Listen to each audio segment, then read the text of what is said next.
Hi అండి. నేను మీ మాధురి. మీరు చూస్తున్నది సుమన్ టీవీ నెట్వర్క్. ప్రస్తుతం అయితే నేనున్నాను ఎపియాన్ పెయిన్ మేనేజ్మెంట్ సెంటర్‌లోని. సో, ఇక్కడ మనకి డాక్టర్ సుధీర్ దారా గారు బోలెడన్ని విషయాల గురించి ఇప్పుడు మనకు తెలియజేయబోతున్నారు. సో, అందులో భాగంగా ఈ రోజుల్లో బాగా వినిపిస్తున్న కామన్ ప్రాబ్లమ్ ఏంటి అంటే హిప్ పెయిన్. సో, మరి తుంటి నొప్పి అన్నది సర్వసాధారణంగా కనిపిస్తుంది. దీనికి రీజన్స్ ఏంటి అనే విషయాలు ఇప్పుడు మనం అడిగే ప్రయత్నం అయితే చేద్దాము. నమస్కారం డాక్టర్ గారు. నమస్కారం అండి మాధురి గారు. సో, నిజమేనండి. మెయిన్ ఏంటంటే హిప్ పెయిన్ అనేది ఈ కాలంలో ఎవరి దగ్గర వింటున్నా కూడా కామన్‌గా చాలా పెయిన్స్ వస్తున్నాయని చెప్పేసి అంటున్నారు.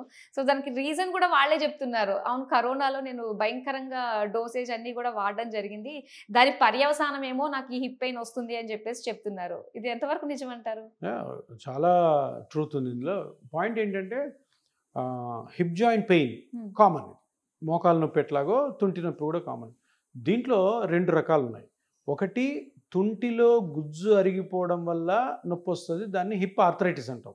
హిప్ ఆస్టియోఆర్థరైటిస్, మోకాళ్ళు గుజ్జు అరిగిపోయింది. ఓకే. ఇప్పుడు కొత్తగా వచ్చిన ఒక ప్రాబ్లం ఏంటంటే ఏవాస్కులర్ నెక్రోసిస్ ఆఫ్ హిప్, అంటే AVN, avascular necrosis of the hip. ఇక్కడ ఏం జరుగుతుందంటే ఇప్పుడు ఇది హిప్ జాయింట్, హ్మ్. ఓకే, ఇది బాల్, ఓకే. ఇది సాకెట్, హుహు. ఇది బాల్, ఇది సాకెట్. ఈ బాల్ సాకెట్లో ఇది సాకెట్, ఇది బాల్, హ్మ్. ఈ రెండింటి మధ్యలో గ్యాప్ ఉందనుకో ఫ్రీ మూమెంట్ ఉంటుంది. ఓకే. కూర్చోవచ్చు, ఇట్లా మటం వేసుకోవచ్చు, కింద కూర్చోవచ్చు, నిలబడవచ్చు, పరిగెత్తవచ్చు. ఇప్పుడు ఏవాస్కులర్ నెక్రోసిస్లో ఏమవుతుంది, ఈ హెడ్కి బ్లడ్ సప్లై పోతుంది. ఈ హెడ్కి, హ్మ్. ఇది హెడ్ ఉంది కదా ఇక్కడ, హ్మ్. ఈ హెడ్కి బ్లడ్ సప్లై పోతుంది. ఎందువల్ల? కోవిడ్లో వాడిన స్టెరాయిడ్స్ వల్ల. ఓకే. ఈ హెడ్ పోయినప్పుడు ఈ హెడ్ కొలాప్స్ అయిపోతుంది. ఈ హెడ్కి బ్లడ్ సప్లై తగ్గిపోయింది, ఇది కొలాప్స్ అయ్యి దీని మీద పడుతుంది, మూమెంట్ పోయింది, ఉండదు. పెయిన్ వస్తుంది. ఓకే. ఇది ఇంతకుముందు కోవిడ్ ముందు స్మోకర్స్లో వచ్చేది. హుహు. ఎప్పుడైనా హిప్ జాయింట్కి యాక్సిడెంట్ అయితే వచ్చేది, ఓకే. దెబ్బ తగిలితే. ఎవరన్నా ఆస్తమా కోసము లేదంటే వేరే వేరే జబ్బులు ఉంటే స్టెరాయిడ్స్ వాడతారు, వాళ్ళ మీద వచ్చేది. సార్ అది చాలా తక్కువ ప్రివలెన్స్ ఉండేది హ్మ్. ఏది కోవిడ్ ముందు. ఇప్పుడు ఏమైంది, కోవిడ్లో చాలామంది యంగ్స్టర్స్కి కోవిడ్ వచ్చి హాస్పిటల్ అడ్మిట్ అయితే స్టెరాయిడ్స్ పెట్టారు. ఎట్లాంటి స్టెరాయిడ్స్? రోజుకి 3 గ్రాములు 4 గ్రాములు స్టెరాయిడ్. ఎందుకు, ఎక్కడ చనిపోతాడని అవును. స్టెరాయిడ్ బతికిస్తుంది. ఆ స్టెరాయిడ్ హ్మ్. ఇప్పుడు ఏం చేసిందంటే ఈ హెడ్ని తినేస్తుంది. చాలామందికి యంగ్స్టర్స్ అంతా 25 to 35, ఓకే. 25 to 35లో హిప్ జాయింట్ పోయింది ఏవాస్కులర్ నెక్రోసిస్ వల్ల. అంటే ఏం ఆప్షన్స్ ఉన్నాయి? హ్మ్. హిప్ రీప్లేస్మెంట్ అని ఒకటి ఉంది. అది ఆ వయసులో చేయగలమా? లేదు. చేయలేము. హిప్ రీప్లేస్మెంట్ చేసిన తర్వాత లోపల వేసిన ఇంప్లాంట్స్ ఎన్ని రోజులు పనిచేస్తే ఎవరికి తెలియదు. అబ్బా! 50 సంవత్సరాలు అయితే పనిచేసే ఇంప్లాంట్లు లేవు. హ్మ్. సో ఇది పెద్ద ప్రాబ్లం అయిపోయింది డాక్టర్స్కి కూడా. ఏం చేయాలా? హ్మ్. ట్యాబ్లెట్స్, మళ్ళీ స్టెరాయిడ్ పెట్టలేరు, పెడితే ఇంకా పోతుంది. ట్యాబ్లెట్స్, ఎక్సర్సైజ్లు ఏవి చేసినా కూడాను దానికి గ్యాప్ పోయి టైట్ అయిపోయి నడవలేక కూర్చోలేక పడుకోలేక చాలామంది పెళ్ళిళ్ళు ఫిక్స్ అయిన వాళ్ళు అబ్బాయిలు 25 to 35 అంటే 28, 29లో పెళ్ళి. మ్యారేజ్. సార్ నా మ్యారేజ్ ఉంది సార్, ఈ హిప్తో ఎట్లా సార్ పెళ్లి చేసుకునేది? అవును. జాబులు మానేయడము, ఏ యాక్టివిటీస్ చేయకూడదు. వీళ్ళకి ఒక మంచి ట్రీట్మెంట్ ఏంటి అంటే, హ్మ్. ఇప్పుడు ఈ రెండింటి మధ్యలో గ్యాప్ పోయింది కదా, హ్మ్. ఈ రెండింటి మధ్యలో కానీ ఉన్న కార్టిలేజ్ని ఎంతో కొంత మనం ఇంప్రూవ్ చేస్తే మూమెంట్ రెస్టోర్ అవుతుంది.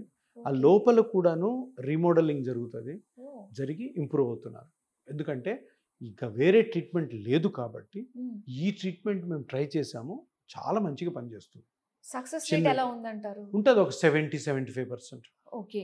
అంటే ఒకటి ఏంటంటే ఇక్కడ వేరే ఆప్షన్ లేదు కాబట్టి లేదు. తప్పకుండా దీంట్లోనే సక్సెస్ పొందాలి మనం. హ్మ్. పేషెంట్ కూడా చెప్తాం, ఇదే మ్యాజిక్ మంత్రం కాదు, ఇది ఆల్రెడీ ఉన్న ట్రీట్మెంటే, కానీ కరెక్ట్గా నీకు ఎక్కడైతే నీకు ఆ రీమోడలింగ్ అవ్వాలో అక్కడ కానీ మనము ఈ సెల్స్ని కరెక్ట్గా వదిలితే హ్యాపీగా రికవర్ అవుతాం హ్మ్. అని చెప్పి చేస్తాం. 70 to 75% సక్సెస్ రేట్. నేను దగ్గర ఇప్పటికి కోవిడ్ వచ్చిన తర్వాత 300 మెంబర్స్ చేసి ఉంటారు, హ్మ్.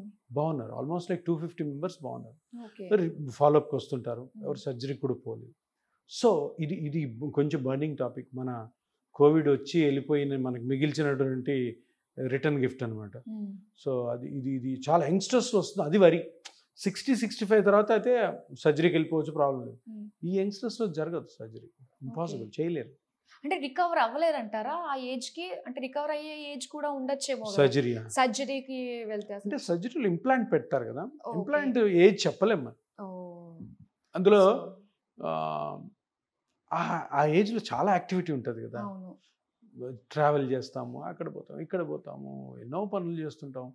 ఓల్డ్ ఏజ్ కాదు కదా. సో ఇంప్లాంట్ సరిగ్గా అంటే రావచ్చు, ఎక్కువ రోజులు రాలేదనుకో పొరపాటున, దెన్ నెక్స్ట్ వాట్ ఏముండదు, మళ్ళీ రివిజన్ సర్జరీస్ ఇవన్నీ. సో అందుకని ఈ treatment is one of the good alternative for avascular necrosis of the hip because of COVID. So ఇది చాలా సేఫ్ కూడా. Safe, zero risk, okay 0% risk, nothing is going to happen. Okay. హ్యాపీగా recover అవుతారు. So మనకి ఈ result అన్నది ఈ treatment అయిన తర్వాత ఎన్ని రోజులకి మనకి తెలుస్తుంది అంటారు? ఫస్ట్ సిట్టింగ్లో పిఆర్పి చేయం. దాంట్లో హిప్ జాయింట్కి సప్లై చేసి చిన్న చిన్న నర్వ్స్ ఉంటాయి, వాటికి ఒక లేజర్ ట్రీట్మెంట్ చేయడం ద్వారా పెయిన్ బాగా తగ్గుతుంది, ఓకే, మూమెంట్ కూడా వస్తుంది. సో అప్పటి నుంచే మనం స్టార్ట్ చేయొచ్చు మన రికవరీ.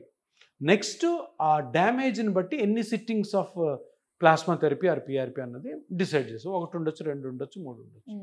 సో బేసికలీ ఆ రికవరీ అన్నది డే 1 నుంచి ఉంటుంది. ఓకే. అండ్ మనం చెప్పే ప్రికాషన్స్ ప్రాపర్గా ఫాలో అవ్వాలా, నేను చెప్పినవన్నీ కరెక్ట్గా చేసుకుంటా ఉంటే we can postpone the surgery to large extent. Okay.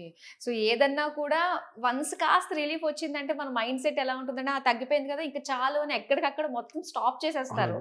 So అక్కడ మళ్ళీ ప్రాబ్లం ఏ ట్రీట్మెంట్లో అయినా కానీ ప్రతి ట్యాబ్లెట్లో, ప్రతి ప్రొసీజర్, ప్రతి సర్జరీలో జాగ్రత్తలు డాక్టర్ చెప్పాలి, పేషెంట్ పాటించాలి. అన్నిటికీ జాగ్రత్తలు ఉంటాయి. ఒక తప్పు జరిగింది అంటే తప్పు మన బాడీలో ఉంది, ఏదో వచ్చింది, ఫీవర్ వచ్చింది, ఆ ఫీవర్ ఎందుకు వచ్చింది, ఆ ఫీవర్ మళ్ళీ రాకుండా ఉండాలంటే ఏం చేయాలి, ప్రికాషన్స్ అన్నీ బాగా. అలాగే ఒక సర్జరీ అయినా, ఏ ట్రీట్మెంట్ అయినా, ఏ ప్రొసీజర్ అయినా కూడా జాగ్రత్తలు లేనిదే, జాగ్రత్తలు మీకు అర్థం కాలేదు అంటే ట్రీట్మెంట్కి వెళ్ళొద్దు. అన్నీ తెలుసుకొనే చేసుకోవాలి. ఇప్పుడు ఈరోజు ఒక ఆవిడ వచ్చారు, 65 years, బాగా కుడి మోకాలు పోయింది, ఓల్డ్ అయిపోయింది, 65 కానీ 70 లాగా కనపడుతుంది. ఆవిడ ఏమంటుంది ఆ ఏజ్లో కూడా, నేనే వంట ఉండాలి, నేనే కసు ఉడ్చాలి, నేనే బట్టలు ఉతకాలి, నేనే ఇచ్చేయాలంటే అందరికి కూర్చోబెట్టాం. చూడమ్మా, నీ ఏజ్, నువ్వు ఏ పని చేసేదానికి రెడీగా లేదు. నువ్వు ఇలా చేసావంటే ఈరోజు నీకు కుడి మోకాలే పోయింది, తర్వాత ఎడమ మోకాలు, నడుము అన్నీ వస్తాయి. అన్ని ట్రీట్మెంట్స్ నువ్వు భరించగలవా, చేయించుకోగలవా? అందుకని నువ్వు తప్పకుండా ఇవన్నీ నేను మితంగానే చేసుకుంటాను, నా వయసుకు తగ్గట్టుగా చేసుకుంటాను అంటేనే నీకు ట్రీట్మెంట్ చేస్తాను, లేకపోతే చేయమను. స్పెసిఫిక్గా ఉండాలి మనం. ఎందుకంటే ఇష్టం వచ్చినట్టు ఏమన్నా చేసుకోవచ్చమ్మా అని చెప్పే డాక్టర్లు నమ్మద్దు, అలా చెప్పడం కూడా తప్పు. జాగ్రత్తలు తప్పకుండా పాటించాల్సింది. థ్యాంక్ యూ సో మచ్ అండి. చాలా మంది బాధపడుతున్నారు. సో వాళ్ళకి సర్జరీ లేకుండానే ఇలాగ ఒక హిప్ ట్రీట్మెంట్ కూడా మన దగ్గర ఉంది కాబట్టి సో చాలా మందికి ఇది యూస్ఫుల్ ఇన్ఫర్మేషన్ అవుతుంది. థ్యాంక్ యూ సో మచ్ మాకు ఇంత అందించినారు.